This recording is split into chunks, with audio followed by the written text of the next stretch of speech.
بسم الله الرحمن الرحيم يا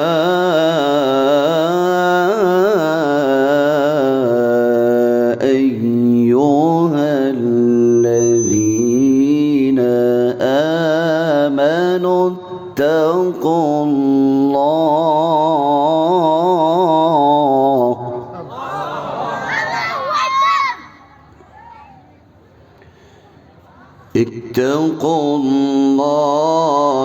حق تقاته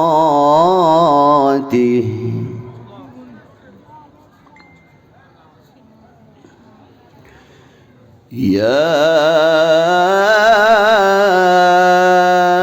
أيها الذين آمنوا اتقوا الله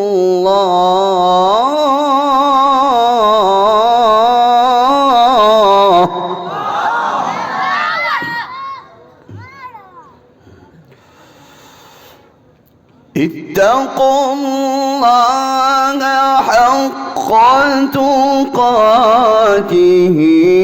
ولا تموتن إلا وأنتم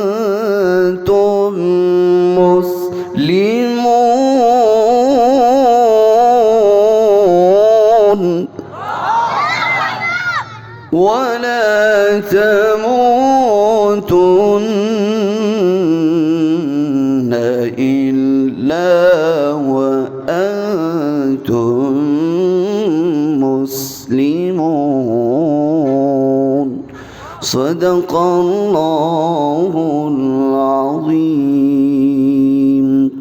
আমার বাবাজিরা খেয়াল করুন কোরআনুল কারীমের 3 নম্বর সূরা সূরাতুল আলে ইমরানের 102 নম্বর আয়াতে আমার আল্লাহ সুবহানাহু ওয়া তাআলা তিনি ডাক দিয়ে বলেন ইয়া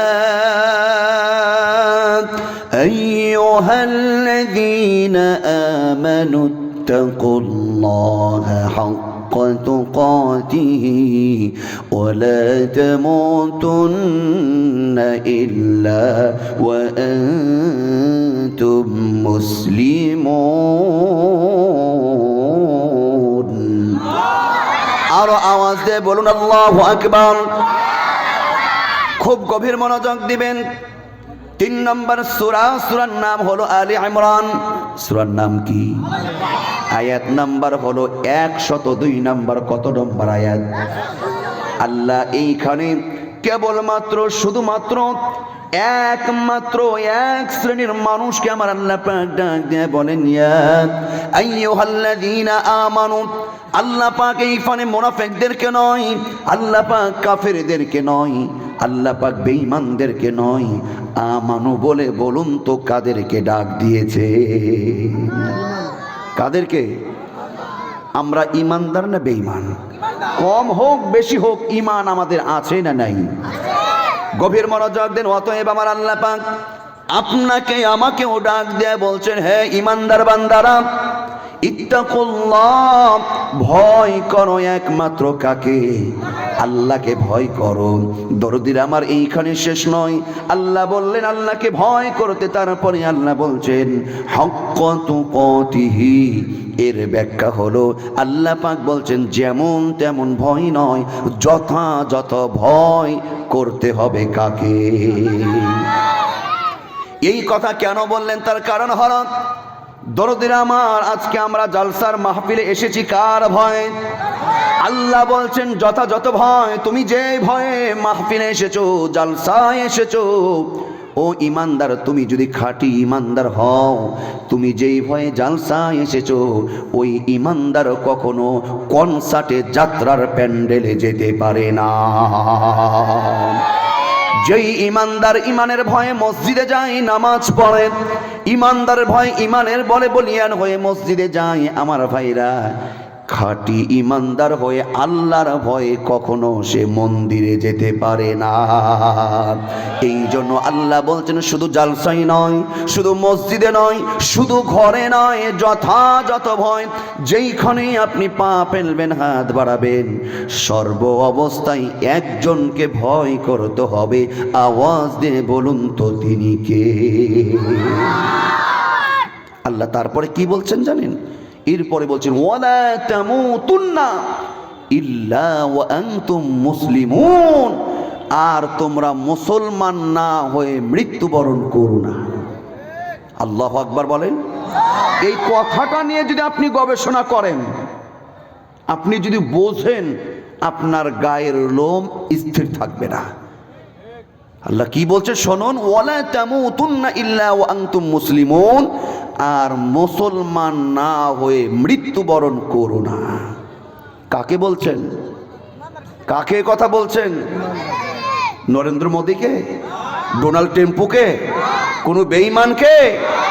আপনাকে আমাকে বলছে, ইমানদারদেরকে বলছে ওয়ালা তামুতুন্না ইল্লা ওয়া আনতুম মুসলিমুন, আর মুসলমান না হয়ে মৃত্যুবরণ করো না। আর আপনি আমি তো বাপরে বাপ, আমার দাদা মুসলমান, বাপ মুসলমান, প্রত্যেক সূত্রে পাওয়া আমি হলাম মুসলমানের ঘরের সন্তান, মুসলমান। আমি মুসলমান হয়ে আমি জান্নাত যাব না তো অন্য কেউ যাবে? এই রকম চিন্তা ভাবনা আছে না নাই? খুব গভীর মনোযোগ দিবেন। আল্লাহর নবীর সঙ্গে অসংখ্য মুসলমান, আল্লাহর নবীর সঙ্গে অসংখ্য ইমানদার দাওয়াত খেয়েছে একসঙ্গে, নবীর সঙ্গে জুব্বা পড়েছে, দাওয়াত দিয়েছে একসঙ্গে, মসজিদে নামাজ পড়েছে একসঙ্গে, কিন্তু শেষ জীবনে মৃত্যুর সময় অনেকে বেঈমান হয়ে, আমার ভাইরা অনেকে মুনাফিক হয়ে কবরে গেছে। কথা বলুন ঠিক কিনা? অতএব এটাই প্রমাণ করেন আমার আল্লাহ বলছেন, হে ইমানদারগণ, আল্লাহকে যথাযথ ভয় করো, আর অবশ্যই স্মরণ রাখতে হবে, একবার ঈমান এনে বসে থাকলে হবে না, তোমার চোখ কান খোলা রাখতে হবে। ঈমান আমলটা এমনভাবে গড়তে হবে মৃত্যুর আগ পর্যন্ত যেন তোমার ঈমান হরণ করতে কেউ না পারে। কথা বলুন ঠিক কিনা? ঈমানদার মুসলমানদের উপরে বিভিন্ন ধরনের বিপদ মুসিবত আসে না নাই? বলুন আসে কি আসে না? কিন্তু খাঁটি ঈমানদার যারা হবে, জীবনের শেষ নিঃশ্বাস পর্যন্ত ঈমানের উপরে সীসা ঢালা প্রাচীরের মতন বলিয়ান থাকবে, জীবন দিয়ে দিবে, ফাঁসির দড়ি গলায় ফুলের গোলাপের পাপড়ির মতন বরণ করবে, তারপরেও বাতিলের সঙ্গে আপোষ করে ঈমান নষ্ট করবে না। এটাই হলো ঈমানের বৈশিষ্ট্য। কথা বলুন ঠিক কিনা? আমরা দেখেছি বাংলাদেশের কিছু মুসলমান ঈমানকে ঠিক রাখার জন্য বাতিলের সঙ্গে হাত মিলাই নাই, ফাঁসিতে গলায় ঝুলিয়ে দুনিয়া থেকে বিদায় নিয়েছে। কোরআনের শ্রেষ্ঠ মুফাসসির আল্লামা দেলওয়ার হোসাইন সাঈদী সাহেব 1 বছর নয়, 2 বছর নয়, 13টি বছর জেলখানার মধ্যে। ওনাকে মরতে হতো না, ওনাকে অনেক অফার দেওয়া হয়েছিল জানেন, যে হুজুর আপনি নিজে একটা দল করেন বা আমাদের সাথে ঢোকেন, আপনাকে টাকা দিচ্ছি, আমরা সহযোগিতা করছি। না, ঈমানদার হবে এক কথার মানুষ। কথা বলুন ঠিক কিনা?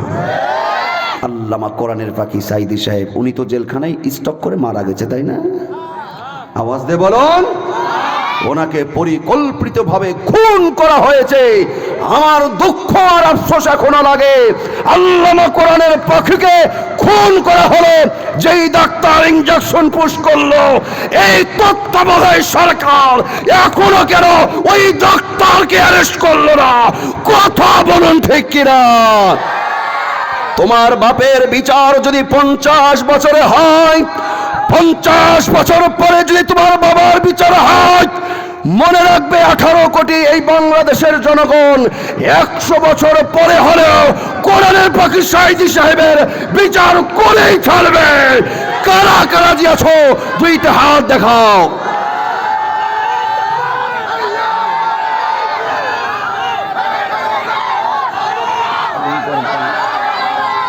গরম পানি বাঁচে, গরম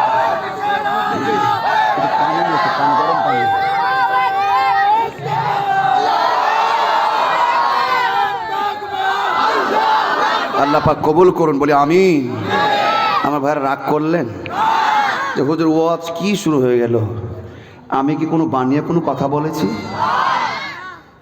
এটা মোল্লার কথা না কার কথা? এখন বলতে পারো হুজুর সাইদি সাহেবের কথা কোথায় আছে? সাইদি সাহেবের কথা নাই, ইমানদারদের কথা আছে না নাই? আল্লামা কোরআনের পাখি বেঈমান না ইমানদার? খাব্বাব, খুবাইব, সুমাইয়া রাদিয়াল্লাহু তাআলা আনহা যে নির্যাতন এসেছিল, যুগে যুগে ইমানদার মুসলমানদের উপরে নির্যাতন আসবেই। কথা বলুন ঠিক না বেঠিক? তো আপনারা কি রাগ করলেন না কিছু কিছু ভাই রাগ করেছেন? কেউ রাগ করেননি তো? আলহামদুলিল্লাহ। তাহলে হাতগুলো দেখান যারা শুধু রাগ করেছেন, শুধু ওই হাতগুলো দেখান একটু দেখি।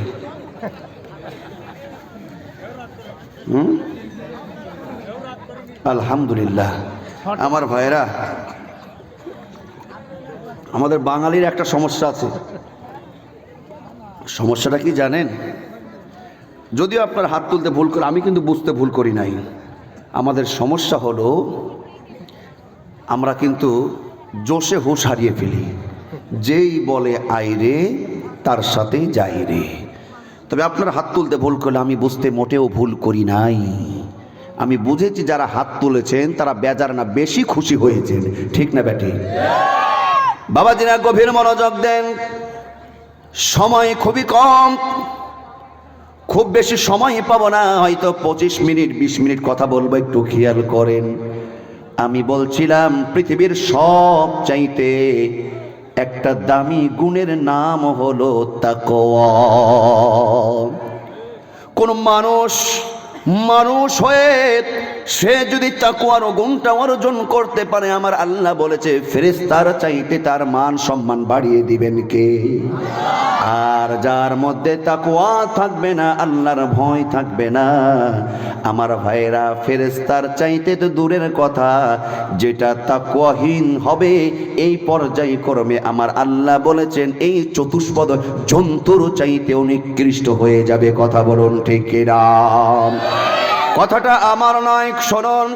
সূরাতুল আরাফ 179 নম্বর আয়াতে আল্লাহ বলেন ওয়ালাকাদ যারা'না লিজাহান্নাম কাসীরাম মিনাল জিন্নি ওয়াল ইনস লাহুম কুলুবুন লা ইয়াফকাহুনা বিহা ওয়া লাহুম আ'য়ুনুন লা ইউবসিরুনা বিহা ওয়া লাহুম আযানুন লা ইয়াসমাউনা বিহা أولئك كالأنعام।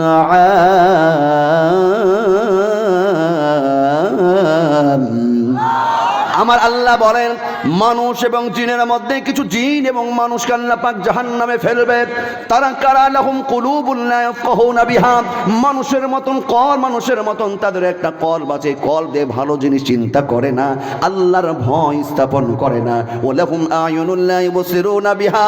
মানুষের মতন দেখতে তাদের দুইটা চোখ আছে, এরা যত রকমের বেহাইয়াপনা, নির্লজ্জতা, খারাপ জিনিস দেখে, এই চোখে ভালো জিনিস তাদের চোখে পড়ে না। কথা বলুন ঠিক কিনা? ওয়ালাহুম আযানুন লা ইয়াসমাউনা বিহা। দেখতে মানুষের মতন তাদের দুইটা কান আছে, এই কান কর্ণ দিয়ে তারা ভালো জিনিস শোনে না। আমার আল্লাহ বলছেন এরা কখনো মুত্তাকি ইমানদার হতে পারে না। উলাইকা কাল আনআম। এরা হলো চতুষ্পদ জন্তুর মতো। শুধু তাই না, আল্লাহ পাক বলছেন বালহুম আদাল। কিছু কিছু ক্ষেত্রে এরা চতুষ্পদ জন্তু, কুত্তা জানোয়ারের চাইতেও নিকৃষ্ট। কথা বলুন ঠিক কিনা?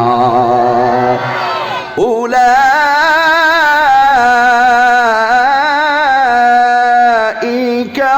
হুমুল গাফিলুন।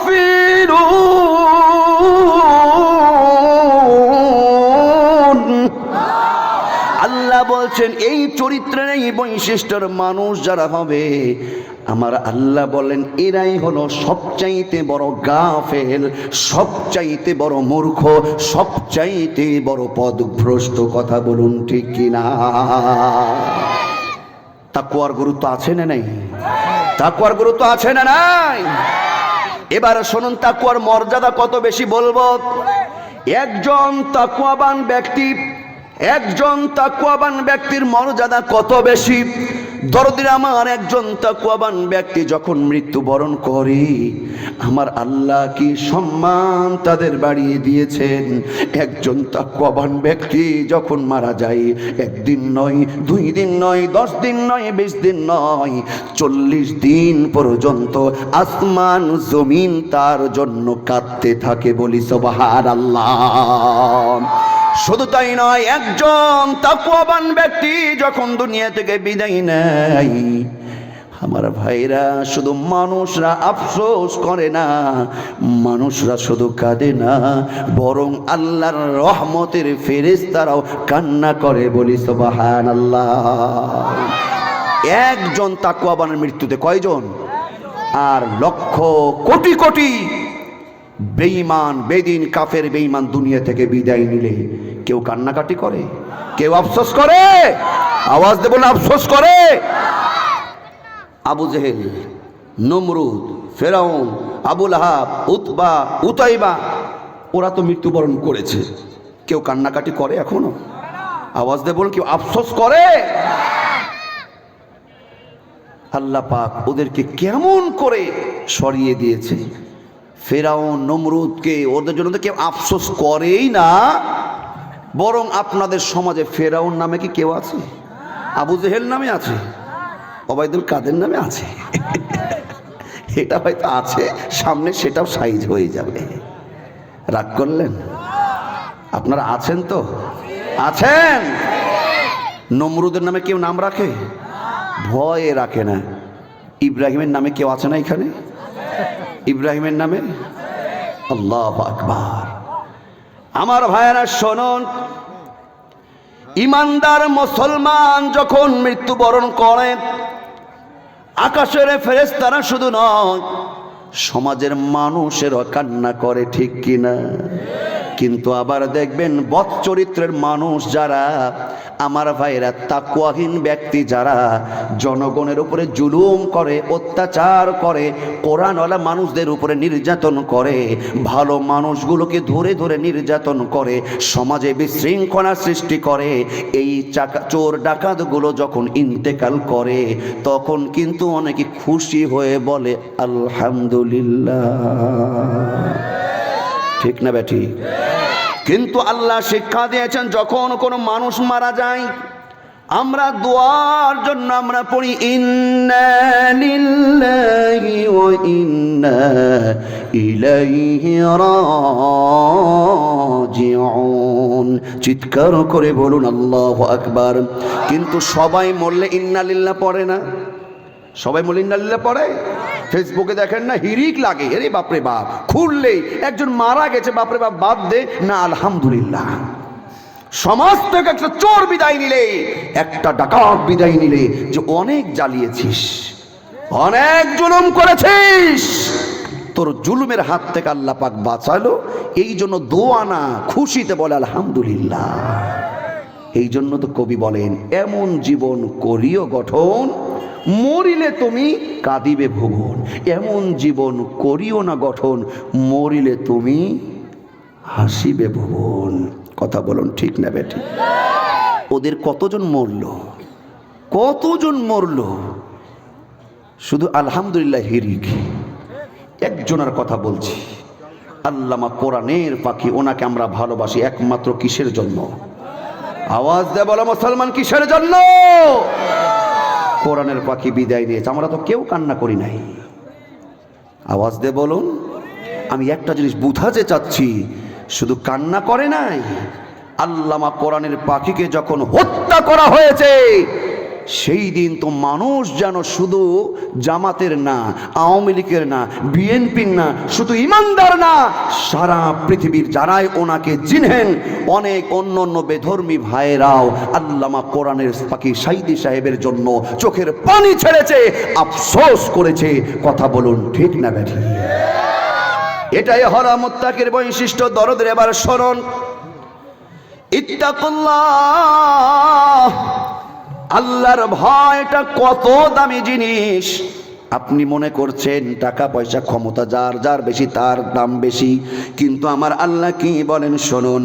49 নম্বর সূরা সূরাতুল হুজুরাতের 13 নম্বর আয়াতে আমার আল্লাহ রাব্বুল আলামিন বলেন, ইয়া আইয়ুহান নাসু ইন্না খালাকনাকুম মিন যাকারিন ওয়া উনসা ওয়া জাআলনাকুম শুউবান ওয়া وقبائل لتعارفوا إن أكرمكم عند الله أتقاكم إن الله عليم خبير আমার আল্লাহ বলেন, ও মানুষ, আমি তোমাদেরকে একজন নারী এবং একজন পুরুষের মাধ্যমে সৃষ্টি করে দুনিয়ায় পাঠিয়েছি এবং বিভিন্ন গোত্রে, বিভিন্ন জাতি, বিভিন্ন দলে আমি বিভক্ত করে দিয়েছি যেন তোমরা পরিচিতি লাভ করতে পারো।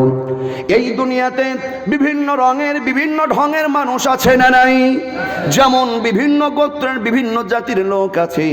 আমার আল্লাহ বলছে, তোমরা কে আল্লাহর কাছে প্রিয় তোমরা কি জানো? দেখতে কেউ ধলো, কেউ কালো, কেউ লম্বা, কেউ বেটা, কেউ ক্ষমতাশীল, কেউ ক্ষমতাহীন, কারো টাকা বেশি, কারো টাকা পয়সা কম। আল্লাহর কাছে এই দেখে মর্যাদা সম্পূর্ণ হওয়া যায় না। ইন্না আকরামাকুম ইনদাল্লাহি আতকাকুম। আল্লাহ বলছেন, যেই ব্যক্তিটাই তাকওয়াবান ওই ব্যক্তিটাই আল্লাহর কাছে সবচাইতে মর্যাদাবান। বলি সুবহানাল্লাহ। আমার ভাইরা, তাকওয়া মানে কি? আল্লাহর ভয়। কার ভয়? আল্লাহর ভয়। একজন এসে হযরত আলীর কাছে জিজ্ঞাসা করেন, হযরত আলী রাদিয়াল্লাহু তাআলার উপর প্রশ্ন করে, তাকওয়াটা কি? হযরত আলী রাদিয়াল্লাহু তাআলা বলেন, তাকওয়া হলো 4টা জিনিসের নাম। কয়টা জিনিস? আরো জোরে। জোর হলো না, আরো জোরে। হযরত আলী রাদিয়াল্লাহু তাআলা বলেন, তাকওয়া হলো 4টা জিনিসের নাম। গভীর মনোযোগ দেন। 1 নম্বর হলো আল খাউফু মিনাল জালিল। তাকওয়া হলো 1 নম্বর আল খাউফু মিনাল জালিল, আল্লাহর ভয়। সুখে দুঃখে বিপদে মুসিবতে সর্ব অবস্থায় একজনের ভয় করতে হবে। বলুন তো তিনি কে? হযরত আলী রাদিয়াল্লাহু তাআলা 2 নম্বর তাকওয়া কি বললেন? ওয়ালা আমালু বিতানজিল। তিনি বললেন কোরআন ও সুন্নাহর আমল। দরদিরা আমার, এবার শুনুন। 1 নম্বর হলো তাকওয়া হলো কার ভয়? আল্লাহর ভয়। এটা শুধু সুখের সময় না দুঃখের সময়? সর্ব অবস্থা আল্লাহর ভয় করতে হবে।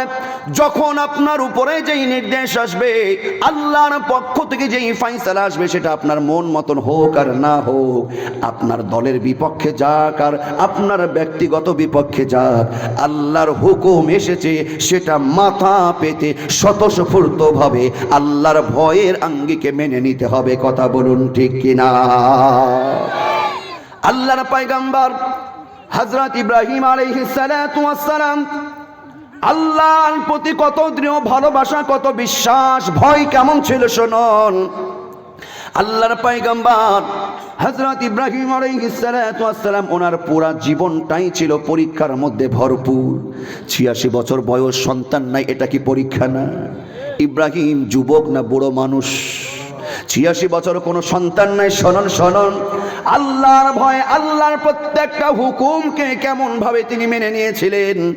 দরদির আমার, 86 বছর বয়সে আল্লাহ পাক রব্বি হাবলি মিনাস সলিহিন ইব্রাহিমের দোয়া কবুল করলেন। ফাবাশশারনাহু বিগুলামিন হালিম, একটা ধৈর্যশীল সহনশীল ইসমাইল নামক সন্তান দান করলেন। বলি সুবহানাল্লাহ।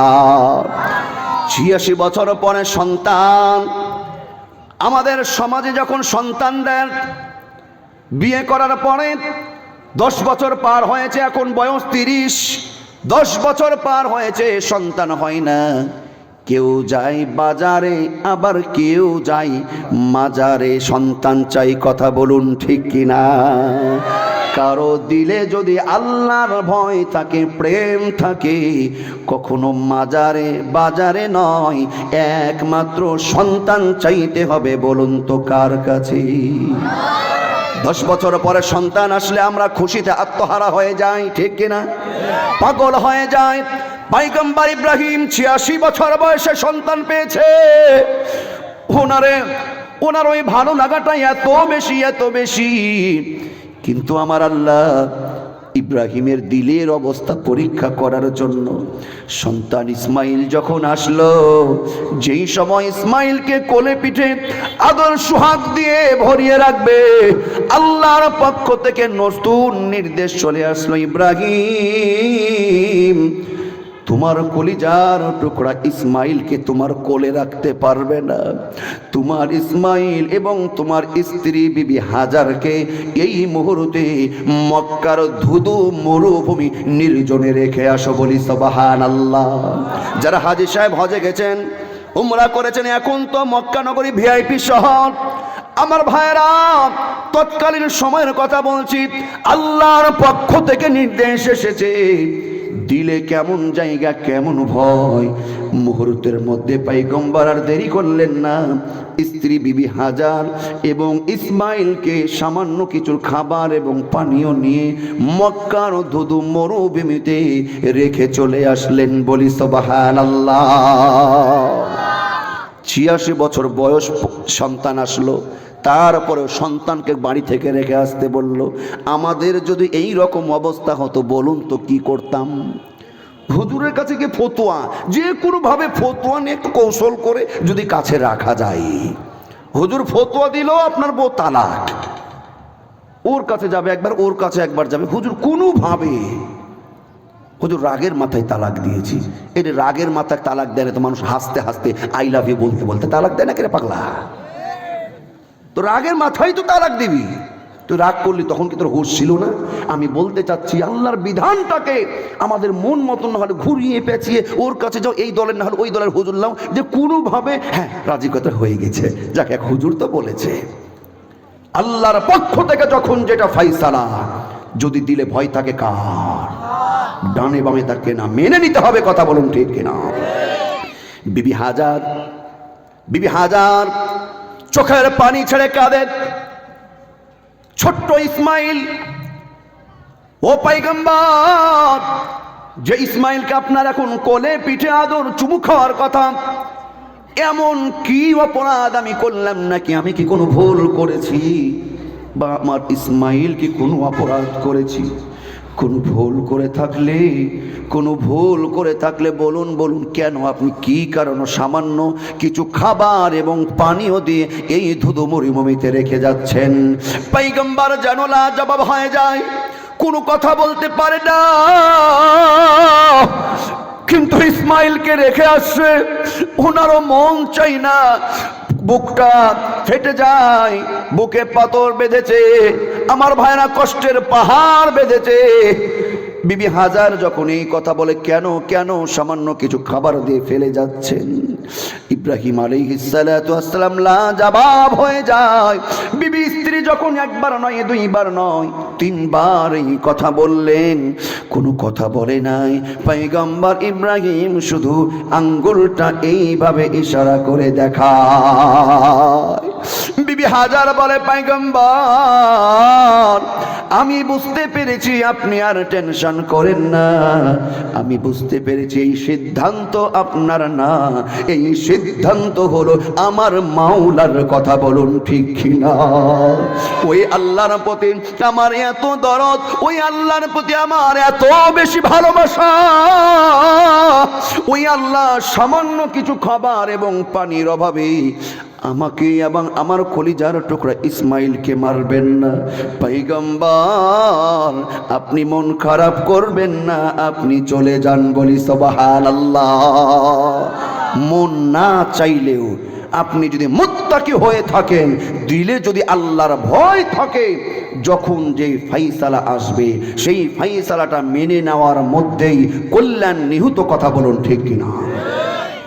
হযরত আলী বলেন, 2 নম্বর তাকওয়া হলো ওয়াল আমানত বিত্তানজিল কোরআন ও সুন্নাহর আলোকে জীবন যাপন করতে হবে। আমরা নিজেকে বড় তাকওয়াবান মনে করি, নিজেদেরকে তাকওয়ার ডিলারশিপ আমরা ধারণ করি, কিন্তু যদি বলা হয় আপনার মধ্যে তাকওয়া আছে, বলছে হ্যাঁ আছে। নামাজ পড়েছেন না? নামাজ পড়িনি। তা তাকওয়া? হ্যাঁ ঠিক আছে হুজুর, ওটা ঠিক আছে। নামাজ সময়ের কারণে না পড়তে পারি, কিন্তু নামাজ না পড়লে সব ঠিক আছে। নামাজ যার নাই তার কিচ্ছু নেই। ইমানদার এবং বেঈমান, মুমিন এবং কাফেরদের মধ্যে পার্থক্যকারী ইবাদতের নাম কি? অনেক ভণ্ড আছে সার্টিফিকেট দেয়, পানির নিচে বাতি জ্বলে, পানির নিচে বাতি জ্বলে, ঝড় তো পানে নেভে না, খাজা বাবার মুরিদ হইলে নামাজ রোজা লাগে না। বলুন নাউজুবিল্লাহ। এটা আমাদের গান না, ভণ্ডদের গান। আবার বলে দয়ার বাবা কেবলা কাবা আইনার কারিগর, দয়াল বাবা কেবলা কাবা আইনার কারিগর, আইনা বসাইয়ার দেমো কলমের ভেতর বাবা। আমি বলি তোর দয়াল বাবা পাগলা বাবা শয়তানের কারিগর, আমি বলি তোর দয়াল বাবা পাগলা বাবা শয়তানের কারিগর। মরার পরে বুঝবি ঠেলো কবরের ভিতর বাবা, মরার পরে বুঝবি ঠেলা কবরের ভিতর। কথা বলুন ঠিক কিনা? আমাদের সমাজে বলে তাকওয়া আছে, কিন্তু বলে ওজনে কম দেয়, নিজেকে তাকওয়াবান স্বীকার করে। দরদের আমার, আজকে আমাদের কপাল কেন পড়েছে? বাপের তাকওয়া নাই, সন্তানের তাকওয়া আসবে কোথায় থেকে? কথা বলুন। নেতার মধ্যে তাকওয়া নাই, নেতার মধ্যে কোরআন সুন্নাহ নাই, কর্মী তাকওয়াবান হবে এটা আপনার স্বপ্নেও ভাবা ঠিক না। ইমাম সাহেবের যদি ওযু না থাকে, মুসল্লি গোসল করে আসবে? কথা বলুন। আগে নেতাকে ঠিক হওয়া লাগবে। হযরত আলী বলছেন তাকওয়ার নাম চারটা জিনিসের মধ্যে তাকওয়া নিহিত। কয়টা জিনিস? 2 নম্বর হলো ওয়াল আমালু বিতানজিল, কোরআন সুন্নাহর আলোকে জীবন গড়তে হবে। এই কোরআনে যেটা ন্যায়, যেটা হালাল সেটা গ্রহণ করতে হবে, যেটা অন্যায়, যেটা নিষেধ আল্লাহর সন্তুষ্টির জন্য ছেড়ে দিতে হবে। কথা বলুন ঠিক কিনা? কিন্তু ওই যে আমি বলছিলাম, আমাদের মাথার নেতাদের অবস্থাই খারাপ, যাদের মধ্যে তাকওয়া নাই, খোদা ভীতি নাই। ছোট্ট একটা দৃষ্টান্ত মনে পড়ে গেল। চাঁপাইনবাবগঞ্জে এক বাগানের মালিক দেখে যে ওর গাছে আম থাকে না। কি থাকে না? তার মানে রাত্রে কি হয়? চুরি হয়ে যায়।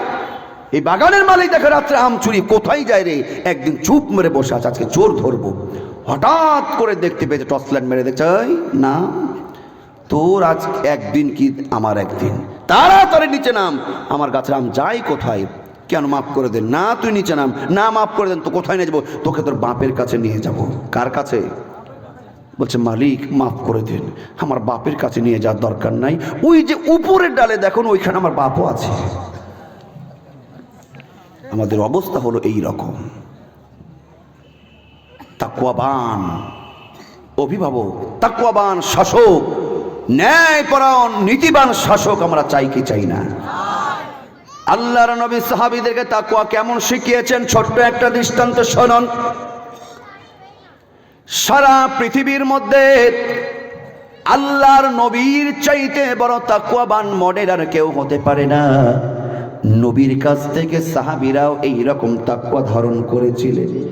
দরদিরা আমার, কোরআন দিয়ে, এই কোরআন সুন্নাহর আলোকে জীবন যাপন করতে হবে। মদিনার প্রেসিডেন্ট, অর্ধজাহানের প্রেসিডেন্ট, খলিফাতুল মুসলিমিন, আমিরুল মুমিনিন হযরত ওমর ফারুক রাদিয়াল্লাহু তাআলা আনহু কেমন তাকওয়া ছিল, আল্লাহর ভয় দিলে তার কেমন ছিল। হযরত ওমর ফারুক রাতে বের হয়ে পড়লেন সমাজে কে কোথায় কেমন আছে দেখার জন্য। হযরত ওমর তার প্রতিদিনের কাজ, বের হয়ে দেখে মরুভূমি অঞ্চলে একটা তাঁবু টাঙানো, ওইখানে টিপ টিপ কেমন যেন একটা ল্যাম্প জ্বলে, বাতি জ্বলে। হযরত ওমর ফারুক কাছে গেলেন। দরদিরা গভীর মনোযোগ দেন। নেতার তাকওয়া কেমন হওয়া দরকার? কোরআন দিয়ে যদি সমাজ পরিচালনা হয়ে যায়। অর্ধজাহানের প্রেসিডেন্ট হযরত ওমর যখন ওই তাঁবুর কাছে গেলেন, এবার দেখলেন ভেতর থেকে বাচ্চার কান্নার আওয়াজ ভেসে আসে। হযরত ওমর ফারুক আমিরুল মুমিনিন সালাম দিয়ে ভিতরে প্রবেশ করলেন। হযরত ওমর ফারুক দেখে হায়রে, ভিতরে একজন মা একটা চুলায় একটা পাতিল দিয়ে রান্না কি যেন রান্না করে আর পাতিলে নাড়াচাড়া করে।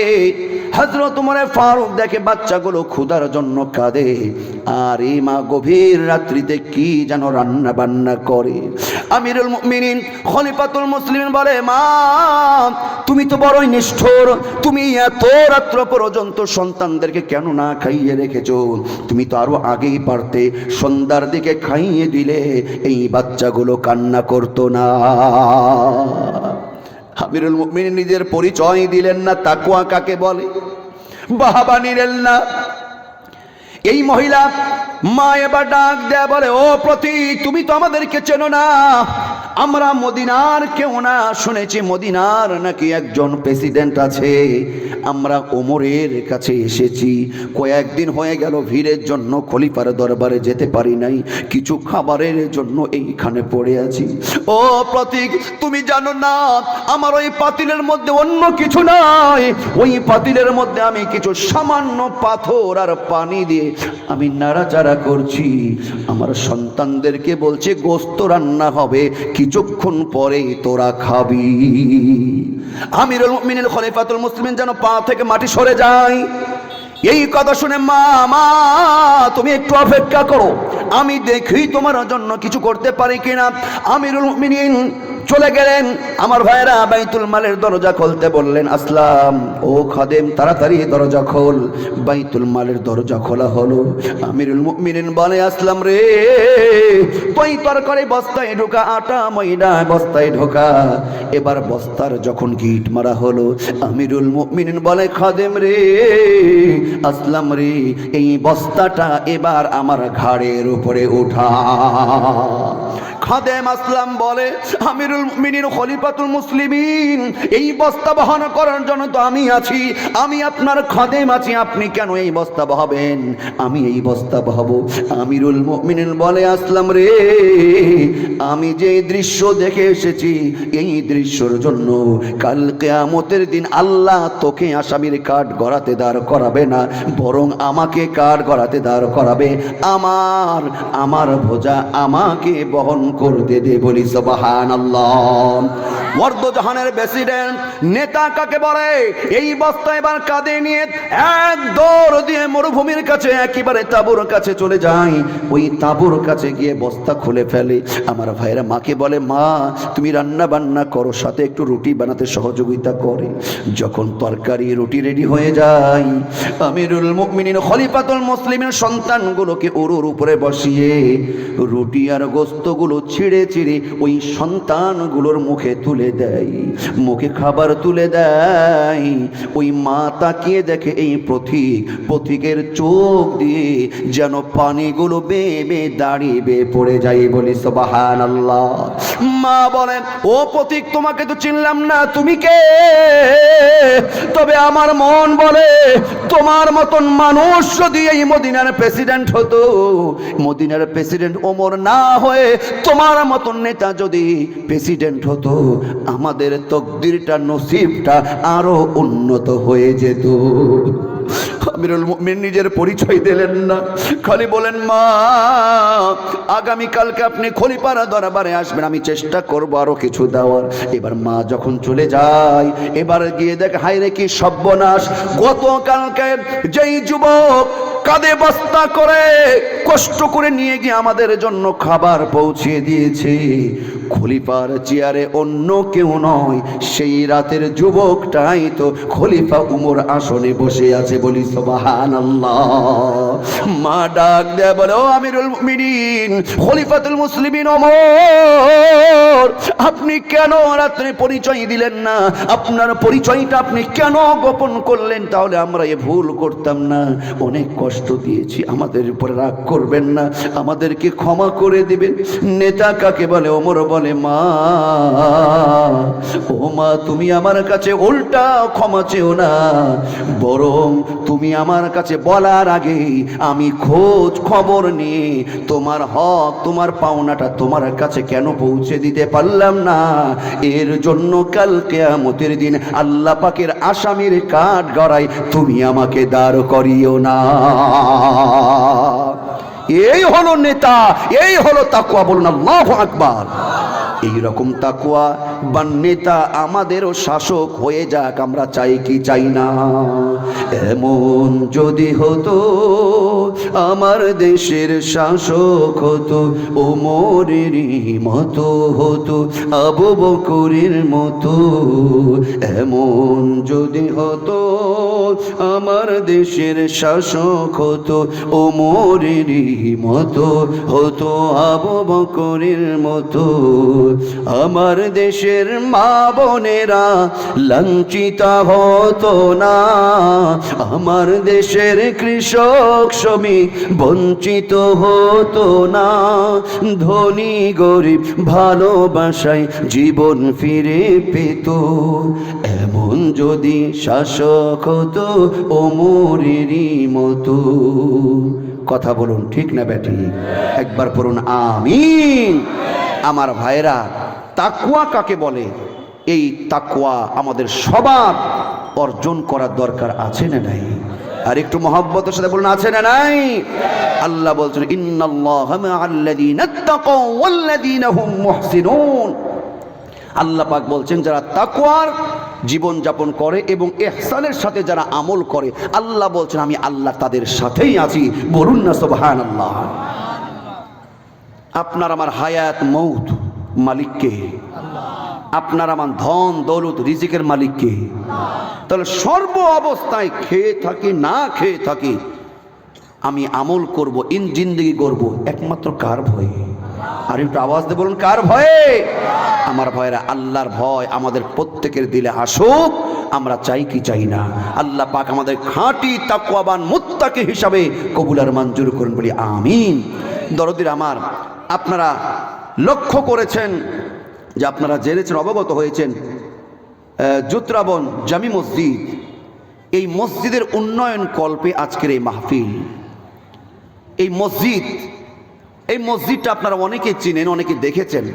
এলাকার যারা আছেন আপনাদের কাছে আমি বলতে চাই, এই মসজিদের চাইতে এলাকাতে আরো সুন্দর বাড়ি ঘর বিল্ডিং আছে না নাই? আওয়াজ দিয়ে বলুন।